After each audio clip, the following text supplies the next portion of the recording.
ছোটোবেলায় কোনো জায়গায় দাওয়াতে গেলে মাছ খাইতাম, গোশ খাইতাম, রোস্ট খাইতাম, সবই খাইতাম, কিন্তু বিয়ের দাওয়াতে গেলে সব খাওয়ার পরও বলতাম যে এখন পর্যন্ত বিয়েই খাই নাই। আসল কথা কি, সবাই বলে যে বিয়ে খাবো, কিন্তু বিয়ে কেউ খায় না। সবাই খায় মাছ, মুরগি, রোস্ট, গোশ, দই, মিষ্টি। আর বিয়েতে সবাই মজা করে, বিয়েতে শুধু কনে আর বরের জন্য।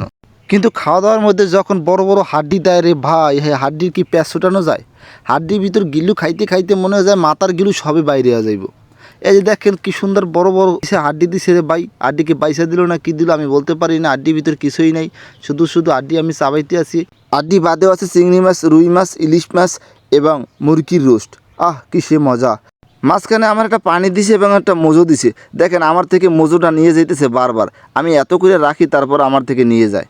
তারপরে যে খাওয়ার যে মজাটা, সেটাকে আপনাদের কাছে আমি শেয়ার করতে চাই। ভাই আপনি বিশ্বাস করেন, হাড্ডির ভিতরে যে এত মজা থাকে সেটা আমি আগে জানতাম না। মাসুদ ভাই ছিল, ভাবি ছিল, ঝর্ণা আপাই ছিল এবং আমার স্বাস্থ্য বোনরা, স্বাস্থ্য ভাই, বন্ধুবান্ধব সকলেই ছিল।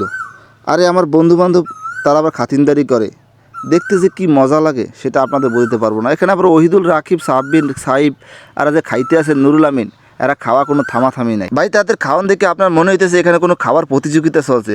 আসলে কিন্তু তেমন কিছু না, সবাই খাইতে খাইতে তাদের পেটটা ভরে ফেলাইছে। তাদের মনে করেন যে পেটে আর কোনো জায়গা নেই, তারপরও তারা খাইতেছে। খাওয়া দাওয়ার কোনো শেষ নাই।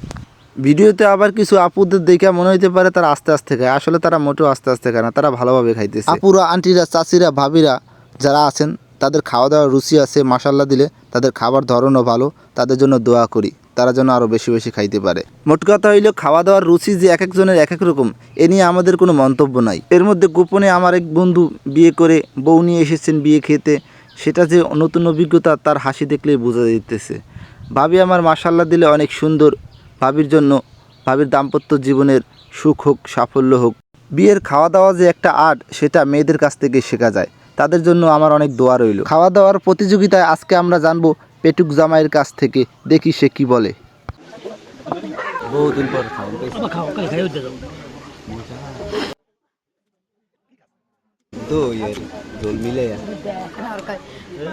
এই আডি দেখা